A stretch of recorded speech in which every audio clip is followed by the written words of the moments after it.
Hello friends, Ramya வீட்டு சமையலுக்கு உங்களை வரவேற்கிறேன். இன்றைக்கி சூப்பராக ஒரு 4 விதமான பஜ்ஜி போண்டா எல்லாம் பண்ண போகிறோம். அது கூட அதுக்கு மேட்சாக 2 சட்னி பண்ண போகிறோம். புதினா சட்னியும் தேங்காய் சட்னியும் பண்ண போகிறோம். சூப்பராக இருக்கும்.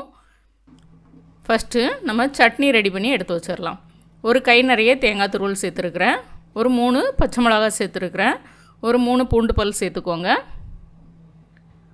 ஒரு இஞ்சி சைஸுக்கு நான் புளி எடுத்துருக்கிறேன். அதாவது ஒரு 3-4 விதையில் உள்ள புளி நான் எடுத்துருக்கிறேன். கரெக்டாக இருக்கும். அதுக்கு 2 டேபிள் ஸ்பூன் பொட்டுக்கடலை, ஒரு பிஞ்ச் காயப்பொடி, தேவையான உப்பு சேர்த்து கொஞ்சம் தண்ணி சேர்த்து அரைச்சி எடுத்துகிட்டு வந்திருக்கிறேன். அதில் 2 கொத்து மல்லித்தலை சேர்த்து அதையும் ஒரு சுற்றி எடுத்துக்கலாம்.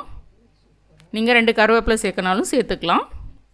சூப்பராக நமக்கு தேங்காய் சட்னி ரெடி ஆகிட்டு, அடுத்து நம்ம புதினா சட்னி அரைக்க போகிறோம். ஒரு 1/4 டீஸ்பூன் அளவுக்கு நான் எண்ணெய் சேர்த்துருக்குறேன். 2 டேபிள் ஸ்பூன் கடலைப்பருப்பு. மிதமான தீயில் இதை நல்லா வறுத்து எடுத்துக்கோங்க. பொன்னிறமாக வறுத்து எடுத்துக்கோங்க. இதை தட்டில் மாற்றி வச்சுக்கலாம். அடுத்து நம்ம மற்ற பொருளெல்லாம் சேர்த்து வதக்கிக்கலாம். அதே கடாயில் 2 டேபிள் ஸ்பூன் எண்ணெய் சேர்த்துருக்குறேன். ஒரு சின்ன பல்லாரி வெங்காயத்தை பொடிசாக அரிஞ்சு சேர்த்துருக்குறேன். லைட்டாக வதக்கி விட்டுக்கோங்க. இது கூட 2 பச்சை மிளகாவை லைட்டாக கீறிட்டு சேர்த்துக்கோங்க. ஒரு 3 பூண்டு பல், ஒரு 5 காஞ்ச மிளகா, சின்ன துண்டு புளி, இதெல்லாம் சேர்த்து வதக்கிக்கோங்க. கண்ணாடி பதம் வந்ததும் நம்ம கொஞ்சம் காயப்பொடி, ஒரு சின்ன தக்காளி பழம் வதங்குறதுக்கு கொஞ்சமாக உப்பு சேர்த்து மூடி வச்சிங்கன்னா, கலந்து விட்டுட்டு மூடி வச்சிங்கன்னா 1 நிமிஷத்தில் வதங்கிரும். தக்காளி வதங்கினதும் நல்லா ஒரு கை நிறைய புதினா இலை க்ளீன் பண்ணி வச்சுருக்கிறேன். அதை சேர்த்துக்கோங்க. புதினா இலை நீங்கள் அதிகமாக சேர்த்துக்கணும். அப்படின்னா தான் சட்னி நமக்கு பீச்லலாம் கிடைக்கக்கூடிய டேஸ்ட்டில் அல்லது ரோட்டு கடையில் கிடைக்கக்கூடிய டேஸ்ட்டில் இருக்கும். இப்போ இதை 1 நிமிஷம் நம்ம வதக்கிக்கலாம். அவ்வளோதான், புதினா இலை சட்டுன்னு வதங்கிரும். இப்போ இதுவும் ஆறட்டும். ஆறினதுக்கப்புறம் நம்ம எல்லாத்தையும் அரைச்சிக்க போகிறோம். காஞ்ச மிளகா காரத்துக்கு தக்கன நம்ம சேர்த்துக்கலாம். ஃபஸ்ட்டு நான் 2 காஞ்ச மிளகாவும் 2 பச்சை மிளகாவையும் சேர்த்துருக்குறேன். 3 காஞ்ச மிளகாவும் நிறுத்தி வச்சுருக்கிறேன். தேவைப்பட்டுச்சுன்னா சேர்த்துப்பேன். சேர்த்துட்டு ஒரு 2 டேபிள் ஸ்பூன் அளவுக்கு நான் தேங்காய் சேர்த்துருக்குறேன். தண்ணி சேர்த்து நல்லா ஃபைன் பேஸ்ட்டாக அரைச்சி எடுத்துக்கலாம். ஃபஸ்ட்டு அரைச்சி எடுத்ததுக்கப்புறம் உப்பு காரம்லாம் செக் பண்ணுங்கள். இப்போ தேவைப்பட்டுச்சுன்னா நம்ம காரம் சேர்த்துக்கலாம். இது கூட இப்போ நான் ஒரு 2 பிஞ்சு காயப்பொடி, தேவையான உப்பு, பிறகு நம்ம வறுத்து எடுத்து வச்சுருந்தோம்ல ஃபஸ்ட்டே அந்த பருப்பு, அதையும் அதில் சேர்த்துடலாம். கடலை பருப்பு சேர்த்துடலாம். எல்லா பருப்பையும் சேர்த்துடலாம். சேர்த்துட்டு இப்போ இது அரைப்படுறதுக்கும் கொஞ்சம் தேவையான தண்ணி சேர்த்து, கொஞ்சம் தண்ணியாக தான் இருக்கணும் இந்த சட்னி. அதே நேரத்தில் இந்த பருப்பும் கொஞ்சம் குறகுறப்பாக தான் அரைப்பட்டுருக்கணும். அதனால தான் ஃபஸ்ட்டு தேங்காய்லாம் சேர்த்து நல்லா ஃபைன் பேஸ்ட்டு அரைச்சதுக்கப்புறம் பருப்பு சேர்த்து அரைக்கிறோம். பருப்பு அங்கங்கே லைட்டாக இருக்கணும், ரவை மாதிரி இருக்கணும். அப்படின்னா தான் நல்லாயிருக்கும். இப்போ இது கொஞ்சம் திக்காக இருக்குது. நான் கொஞ்சம் தண்ணி சேர்த்து நான் கலந்துக்கிறேன். நீங்கள் இது கூட தக்காளி நான் ஒரு சின்ன தக்காளி தான் போட்டது வதக்கியிருந்தேன். அதுக்கு பதிலாக நீங்கள் ஒரு 200 கிராம், நீங்கள் நிறைய பஜ்ஜிலாம் சுட்டுறீங்கன்னா ஒரு 200 கிராம் தக்காளி சேர்த்து நீங்கள் அரைச்சிங்க அப்படின்னா அந்த சட்னியும் நல்லாயிருக்கும். அதாவது அந்த இதே அளவுக்கு நீங்கள் தக்காளி பழம் மட்டும் எக்ஸ்ட்ரா சேர்க்கணும். சேர்த்து வதக்கிட்டு அரைச்சிங்கன்னா சூப்பராக இருக்கும். இப்போ 2 சட்னியும் ரெடி. நான் தாளிக்கலை எந்த சட்னியுமே. இப்போ நமக்கு 2 சட்னியும் ரெடி ஆகிட்டு, உருளைக்கிழங்கு போண்டாவுக்கு சின்ன மசாலா சேர்த்துடலாம். அதனால் ஒரு 6 பச்சை மிளகா சேர்த்து இந்த மாதிரி குறகுறப்பாக அரைச்சி எடுத்துருக்கிறேன். ஒரு 1/2 கிலோ உருளைக்கிழங்கு வேக வச்சு எடுத்துருக்கிறேன். இந்த உருளைக்கிழங்கை நம்ம தோலை எடுத்துகிட்டு மசிச்சு வச்சுருக்குறோம். இப்போ அரைச்ச அந்த பச்சை மிளகா விழுதை இதில் சேர்த்துடலாம். நீங்கள் காரத்துக்கு தக்கன சேர்த்துக்கோங்க. நான் 6 பச்சை மிளகாவும் காரம் ரொம்ப கம்மி, அதனால் நான் 6 பச்சை மிளகா போட்டிருக்கிறேன். ஒரு 1/4 டீஸ்பூன் அளவுக்கு காயப்பொடி சேர்த்துக்கலாம். தேவையான உப்பு சேர்த்துட்டு கொஞ்சமாக மல்லித்தலை பொடிசாக நறுக்கி வச்சுருக்கிறேன், அதை சேர்த்துக்கலாம். சேர்த்துட்டு கையால் நல்லா கலந்துக்கோங்க. அந்த காயப்பொடி உப்பு எல்லாமே நல்லா சேரணும். நம்ம அரைச்சிருக்கிற அந்த மசாலா எல்லாம் சேரணும். சேர்ந்ததுக்கப்புறம் நம்ம டேஸ்ட் பண்ணிக்கலாம். உப்பு காரம்லாம் கரெக்டாக இருக்கணும். நீங்கள் பச்சை மிளகா அரைச்சி சேர்க்கும்போது பாதி ஃபஸ்ட்டு சேர்த்துக்கோங்க. காரம் செக் பண்ணிவிட்டு தேவைப்பட்டுச்சுன்னா நீங்கள் சேர்த்துக்கலாம். இப்போ நான் இதிலேருந்து ஒரு பகுதியை மட்டும் எடுத்து வச்சுக்கிறேன். ஏன்னா எங்கள் வீட்டில் ஒருத்தவங்களுக்கு மட்டும் மல்லி விதை போட்டால் பிடிக்காது. மீதியில் நான் மல்லி விதை போட போகிறேன். மல்லி விதை போட்டால் டேஸ்ட் ஒரு டிஃப்ரெண்ட் டேஸ்ட்டில் இருக்கும். மற்ற எல்லாருக்குமே பிடிக்கும். 1 டேபிள் ஸ்பூன் அளவுக்கு நான் மல்லி விதை சேர்த்துக்கிறேன். மீதி இருக்கிறதுல மல்லி விதை நம்ம போண்டா சாப்பிடும்போது அங்கங்கே கடிபட்டுச்சுன்னா டிஃப்ரெண்ட்டான ஒரு ஃப்ளேவர் நமக்கு கிடைக்கும். இதுவரை செய்யலைன்னா கண்டிப்பாக ட்ரை பண்ணி பாருங்கள். இப்போ நமக்கு உருளைக்கிழங்கு போண்டாவுக்கும் நமக்கு உருளைக்கிழங்கு ரெடி ஆகிட்டு, அடுத்து மாவு கலந்துக்கலாம். ஒரு 250 கிராம் கடலை மாவு, நான் கடலை பருப்பு வாங்கி அரைச்சிருக்கிற மாவு தான் நான் சேர்த்துருக்குறேன். அதில் 4 டேபிள் ஸ்பூன் அரிசி மாவு சேர்த்துருக்குறேன். கொஞ்சமாக காயப்பொடி, கடலை மாவை எப்போவுமே சலிச்சு எடுத்துக்கோங்க. கடையில் வாங்கின மாவுனாலும் சரி, வீட்டில் செய்த மாவுனாலும் சரி. தேவையான உப்பு சேர்த்துக்கலாம். 1 டேபிள் ஸ்பூன் அளவுக்கு தனி மிளகாய் தூள் சேர்த்துருக்குறேன். இதை வந்து தண்ணி சேர்த்து நல்லா பஜ்ஜி மாவு பக்குவத்துக்கு நம்ம கலந்துக்க போகிறோம். ஒருவேளை நீங்கள் கடையில் வாங்கின மாவை அப்படியே சேர்க்குறீங்க, அதாவது பஜ்ஜி மாவு வாங்குறீங்கன்னா இது எதுவுமே போட தேவையில்லை. அது எல்லாமே அதில் போட்டிருக்கும். இது கடலை பருப்பை வாங்கி நான் வந்து எப்போவுமே கடலை மாவு அரைச்சி வாங்கிப்பேன். அதனால் இது எல்லாமே கரெக்டாக போட்டிருக்கிறேன். பஜ்ஜி மாவு பக்குவத்துக்கு கலந்ததுக்கப்புறம் 1/4 டீஸ்பூன் சோடா உப்பு சேர்த்துருக்குறேன். அதாவது ஆப்ப சோடான்னு சொல்லுவாங்க. அதை சேர்த்துட்டு ஒரு நிமிஷம் விஸ்கால நல்லா வந்து பீட் பண்ணுங்கள். அப்படின்னா தான் பஜ்ஜி வந்து நல்லா அப்படியே உப்பி வரும் உங்களுக்கு. நீங்கள் கடையில் வாங்குகிற பஜ்ஜி மாவில் சாப்பிட்றதுக்கும் வீட்டில் இந்த மாதிரி கடலைப்பருப்பை வாங்கி மாவு அரைச்சிட்டு அதில் நீங்கள் மசாலாலாம் சேர்த்து நீங்கள் வந்து செய்கிறதுக்கும் நிறைய வித்தியாசம் இருக்குது. இங்கே பாருங்கள், இந்த பக்குவத்துக்கு நான் வந்து கரைச்சி எடுத்துக்கிட்டேன். இதுதான் பஜ்ஜிக்கு கரெக்டான பக்குவம். இதை விட இன்னும் கொஞ்சம் கெட்டியாக கூட நீங்கள் வைக்கணும் வச்சுக்கலாம். அப்படின்னா மாவு ரொம்ப திக்காக பிடிக்கும். இங்கே பாருங்கள், ஒரு 5 பஜ்ஜி மிளகாய் வச்சுருக்கிறேன், ஒரு வாழைக்காய் வச்சுருக்கிறேன். பிறகு உருளைக்கிழங்குக்கு போண்டாவுக்கு ஏற்கனவே ப்ரிப்பேர் பண்ணி வச்சாச்சு. பஜ்ஜி மிளகாவை இந்த மாதிரி நீங்கள் வந்து கையில் வச்சுட்டு கீறினீங்கன்னா உங்களுக்கு காம்பு வரைக்கும் கரெக்டாக ஸ்ட்ரெயிட்டாக உங்களுக்கு 2ஆக கீறி வந்துடும். நீங்கள் போர்டில் வச்சு வெட்டும்போது உங்களுக்கு வந்து ஓரளவுக்கு ஈவனாக வராது. ஏன்னா காம்பு இருக்கணும் பஜ்ஜி மிளகாவில். அப்படின்னா தான் வந்து அது பார்க்குறதுக்கு லுக் நல்லாயிருக்கும். எப்படி தான் நம்ம வந்து செய்தாலும் பார்க்குறதுக்கும் நல்லா இருந்தால் தான் அது சாப்பிட்றதுக்கு நல்லாயிருக்கும். அதனால் வந்து நம்ம வந்து அந்த காம்போடே கட் பண்ணி எடுத்துக்கலாம். உள்ளே இருக்க சீடை கொஞ்சம் நான் எடுத்துட்றேன், கொஞ்சம் சீடு உள்ளே இருக்கட்டும். அந்த மாதிரி நான் க்ளீன் பண்ணி எடுத்து வச்சுக்கிறேன். இந்த மாதிரி எல்லா பஜ்ஜி மிளகாவையும் நம்ம வந்து 2 வெட்டி எடுத்துக்கலாம்.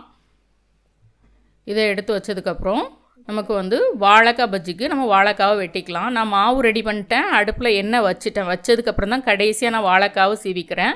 ஏன்னா வாழைக்காய் சீவினதும் நம்ம வந்து உடனே பஜ்ஜி போட ஆரம்பிச்சிடணும்.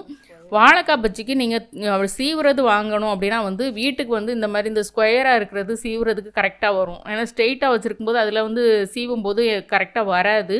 இந்த மாதிரி ஸ்கொயர் இது நீங்கள் வாங்கிட்டு இந்த மாதிரி படுக்கிற மாதிரி வச்சுட்டு நீங்கள் சீவுனீங்க அப்படின்னா நல்ல ஒரு வாழைக்காய் பஜ்ஜிக்குள்ளே ஸ்லைசஸ் உங்களுக்கு கிடைக்கும். உருளைக்கிழங்குமே வந்து நீங்கள் பஜ்ஜி போடுறீங்க அப்படின்னா இதில் பண்ணிக்கலாம். சூப்பராக கட் பண்ணி கொடுக்கும். இப்போ ஒரு வாழைக்காலே எனக்கு வந்து 10-11 பஜ்ஜிக்குள்ளே வாழைக்காய் வந்து அதில் வந்துருச்சு. வாழைக்காய் ஸ்லைசஸ் எனக்கு வந்துருச்சு. எல்லாத்தையுமே கரெக்டாக கட் பண்ணிட்டேன். சைடில் அங்கங்கே இருந்த அந்த தோல் அதெல்லாம் தான் வேஸ்ட்டு உங்களுக்கு. ஆனால் தோலோடு வச்சுட்டு தான் நீங்கள் சீவணும். தோலை கம்ப்ளீட்லி எடுத்துகிட்டு நீங்கள் வாழைக்காய் பஜ்ஜிக்கு நீங்கள் சீவுனீங்க அப்படின்னா அந்த பஜ்ஜி வந்து சாப்பிட்றதுக்கும் நல்லா இருக்காது, பொரிக்கும் போதும் நல்லா இருக்காது. அதனால் அந்த தோல் இருக்கணும் வாழைக்காயில் நீங்கள் வாழைக்காய் பஜ்ஜிக்கு ஸ்லைசஸ் போடும்போது. இப்போ மாவு ரெடி ஆகிட்டு நம்ம வந்து ஒன்று ஒன்றா போட்டுற வேண்டியதான். ஃபஸ்ட்டு நம்ம வாழைக்காய் தான் போடணும். நான் எல்லாமே ரெடி பண்ணி வச்சுட்டேன், அதனால தான் கடைசியாக வாழைக்காவை கட் பண்ணேன். நல்லா இந்த மாதிரி மாவில் டிப் பண்ணிவிட்டு அதில் எக்ஸஸாக வடியக்கூடிய மாவை வந்து அந்த பாத்திரத்தில் லைட்டாக தேய்ச்சிக்கோங்க. அப்படின்னா தான் ரொம்ப வழிஞ்சிட்ருக்காது. கையில் பவுலில் தூக்கிட்டு நம்ம டக்கு டக்குன்னு போட போகிறோம். நான் ஏற்கனவே வந்து நேற்று உளுந்த வடையும் இந்த குக்கரில் செய்து காமிச்சிருந்தேன். இங்கே பாருங்கள், வாழைக்காய் பஜ்ஜிக்கெலாம் அந்த குக்கர் வந்து சூப்பராக இருந்தது. ஸ்ட்ரைட்டாக இல்லாட்டினா நம்ம தவாலெல்லாம் போட்டோன்னா கொஞ்சம் பெண்ட் ஆகும், லைட்டாக வளைஞ்ச மாதிரி போகும். இந்த குக்கரில் போடும்போது சூப்பராக நல்லா உப்பி அழகாக ஸ்ட்ரைட்டாக வந்தது. சூப்பராக இருந்தது வாழைக்காய் பஜ்ஜிலாம் பொரிச்சு எடுக்கிறதுக்கே. நான் பொரிக்கிறதுக்கு எத்தனையோ பாத்திரங்கள் ட்ரை பண்ணியிருக்கேன். ஆனால் இந்த குக்கர் அளவுக்கு இது வரைக்கும் எதுவுமே எனக்கு இது வரைக்கும் கம்ஃபர்டபுளாக இருந்தது கிடையாது. சூப்பராக நமக்கு இப்போ வாழைக்காய் பஜ்ஜி ரெடி ஆகிட்டு ஒரு 2-3 தடவை புரட்டி போட்டுக்கோங்க. மீடியம் ஃப்ளேமில் வச்சுக்கோங்க. எண்ணெயோட சூடும் உங்களுக்கு மீடியம் ஃப்ளேமில் இருக்கணும். இப்போ நம்ம வந்து வாழைக்காய் பஜ்ஜி பொரிச்சாச்சு. அடுத்து மிளகா பஜ்ஜி அந்த காம்பை பிடிச்சிக்கோங்க. மாவு நல்லா உள்ளே போகிற மாதிரி அந்த கட் பண்ண பகுதி மேலே இருக்கிற மாதிரி பார்த்துக்கோங்க. பார்த்துட்டு இந்த மாதிரி டிப் பண்ணிவிட்டு எடுத்துகிட்டு போட்டுக்கோங்க. போடும்போது எப்போவுமே பாத்திரத்தை கையில் தூக்கிக்கோங்க. மாவு பாத்திரத்தை பக்கத்தில் வச்சுட்டே நீங்கள் டிப் பண்ணி போட்டிங்கன்னா அப்போ ஸ்டவ்லலாம் வழியாமல் ஈஸியாக பொரிச்சு எடுத்துடலாம் போட்டு. இப்போ இதுவும் 2 பக்கமும் பொரிஞ்சதுக்கப்புறம் நம்ம எடுத்துட வேண்டியது தான். இந்த மிளகா பஜ்ஜியுமே பாருங்கள், குக்கரில் போடும்போது நல்லா ஸ்ட்ரெயிட்டாக அந்த காம்பு வரைக்கும் நமக்கு போடுறதுக்கு ஸ்பேஸ் கிடைக்குது. நல்லா வந்து ஸ்ட்ரெயிட்டாகவே நம்ம பொரிச்சு எடுத்துடலாம். இப்போ நமக்கு மிளகா பஜ்ஜியும் ரெடி ஆகிட்டு அதையும் நம்ம எடுத்து வச்சிடலாம். ஃபஸ்ட்டு சட்னிலாம் ப்ரிப்பேர் பண்ணிடுங்க. நானுமே அதே மாதிரி தான் பண்ணிட்டேன், அதனால தான் உங்களுக்கு காமிச்சேன். ஏன்னா சட்னி ரெடி பண்ணிட்டீங்க அப்படின்னா வந்து நீங்கள் வந்து அடுத்தடுத்து பஜ்ஜி போடும்போது சூடாக சாப்பிடுவாங்க. இங்கே பாருங்கள், உருளைக்கிழங்குக்கு நம்ம போண்டா பண்ணி வச்சுருக்கத ஒரு சின்ன எலுமிச்சம்பழம் அளவுக்கு தான் நான் எடுத்து போண்டா போட போகிறேன். அவ்வளோ போட்டால் போதும், அப்போ தான் சாப்பிட்றதுக்கு நல்லாயிருக்கும். பெரிய போண்டாவை போட்டிங்கன்னா அது மேலே இருக்க மாவு அதுக்கு காணாது. மாவு கொஞ்சம் அதிகமாக இருக்கணும் இந்த போண்டாவுக்கு, அப்படின்னா தான் சாப்பிட்றதுக்கு நல்லாயிருக்கும், சட்னி தொட்டு சாப்பிட்றதுக்கு. ஒருவேளை நீங்கள் வந்து சட்னி எதுவுமே வைக்கல, பஜ்ஜி மட்டும்தான் போட போகிறீங்க அப்படின்னா, நான் வந்து மிளகாய்த்தூள் வந்து 1 டேபிள் ஸ்பூன் தான் போட்டிருக்கிறேன். நீங்கள் 2லேருந்து 3 டேபிள் ஸ்பூன் அளவுக்கு நீங்கள் வந்து மிளகாய்த்தூள் போட்டிங்கன்னா தான் அந்த பஜ்ஜியை சும்மா சாப்பிட்றதுக்கோ அல்லது வந்து சாஸ் கூட தொட்டு சாப்பிட்றதுக்கோ நல்லாயிருக்கும். இந்த 250 கிராம் இந்த கடலை மாவுக்கு நம்ம எடுத்துருக்கிறதுக்கு வந்து 1 டேபிள் ஸ்பூன் மிளகாய்த்தூள் சேர்த்துருக்கிறேன் அப்படின்னா, நான் மற்றதில் எல்லாத்துலேயுமே காரத்துக்கு சட்னிக்கெலாம் காரம் சேர்த்துருக்கிறேன். அதனால் அது கரெக்டாக இருக்கும். நீங்கள் வெறும் சாஸ் வச்சு சாப்பிட போகிறீங்கன்னா நீங்கள் வந்து கூட 1 டேபிள் ஸ்பூன் 2 டேபிள் ஸ்பூன் நீங்கள் வந்து சேர்த்துட்டு நீங்கள் வந்து பஜ்ஜி மாவு கலந்துக்கோங்க. இங்கே பாருங்கள், நான் வந்து மிளகாவில் நம்ம வச்சுருக்கிற அந்த உருளைக்கிழங்கை கொஞ்சம் ஸ்டஃப் பண்ணிக்கிறேன் அடுத்த பேட்சுக்கு. ஏன்னா வந்து பசங்க சாப்பிட்டுட்டு இருக்கும்போதே கேட்டாங்க, கொஞ்சம் உருளைக்கிழங்கு மிளகாவில் வச்சு எங்களுக்கு பஜ்ஜி போட்டு கொடுங்க அப்படின்னு சொல்லிட்டு. அதனால நான் வந்து திரும்ப அதுவும் ஒரு செட்டு நான் செய்ய போகிறேன். ஜஸ்ட்டு நம்ம கீறி வச்சுருக்கிற அந்த பஜ்ஜி மிளகாவில் வந்து நம்ம வந்து ஏற்கனவே மிக்ஸ் பண்ணி வச்சுருக்க உருளைக்கிழங்கு மாவை, அதாவது உருளைக்கிழங்கை நான் வந்து அதில் சேர்த்துக்கிறேன். அவ்வளோதான். சேர்த்துட்டு அதை அப்படியே நம்ம மாவில் டிப் பண்ணிவிட்டு நம்ம பொரிக்க போகிறோம். இப்போ உருளைக்கிழங்கு போண்டாவும் ரெடி ஆகிட்டு இதை எடுத்து வச்சிடலாம். மழை நேரத்தில், குளிர் நேரத்தில், ஈவினிங் டைம்லலாம் உங்களுக்கு செய்யன்னு தோணுச்சுன்னா இந்த மாதிரி செஞ்சு கொடுத்துட்டீங்க அப்படின்னா வந்து டின்னரே இதுவே ஆகிடும். எங்கள் வீட்டிலலாம் இந்த மாதிரி செய்யும்போது டின்னரே அதுவே போதும் அப்படின்றவாங்க. தேவைப்பட்டுச்சுன்னா யாருக்காவது ஒரு ஆள் 2 பேருக்கு தோசை வாக்க வேண்டியது இருக்கும், மற்றபடி பெருசாக வேலை இருக்காது.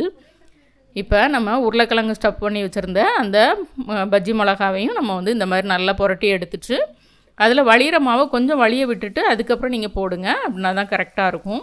இப்போ இதையும் பொரித்து எடுத்துடலாம். இப்போ நமக்கு சூப்பராக ஒரு 4 வெரைட்டி பஜ்ஜி வந்து நமக்கு கிடச்சிருச்சு. சூப்பராக பரிமாறிட வேண்டியது தான். சுட சுட சாப்பிட்றதுக்கு ஒவ்வொரு சட்னியோடையும் சேர்த்து சாப்பிட்றதுக்கு ரொம்பவே சூப்பராக இருக்கும். கண்டிப்பாக ட்ரை பண்ணி பாருங்கள். ரொம்ப சிம்பிள் தான். செய்து பார்த்துட்டு ரம்யா வீட்டு சமையலுக்கு சப்ஸ்கிரைப் பண்ணுங்கள், லைக் பண்ணுங்கள், ஷேர் பண்ணுங்கள். வீட்டில் சமைச்சு சாப்பிடுங்க, வீணாக்காமல் சாப்பிடுங்க. மீண்டும் புது வீடியோவில் சந்திக்கலாம். பாய்.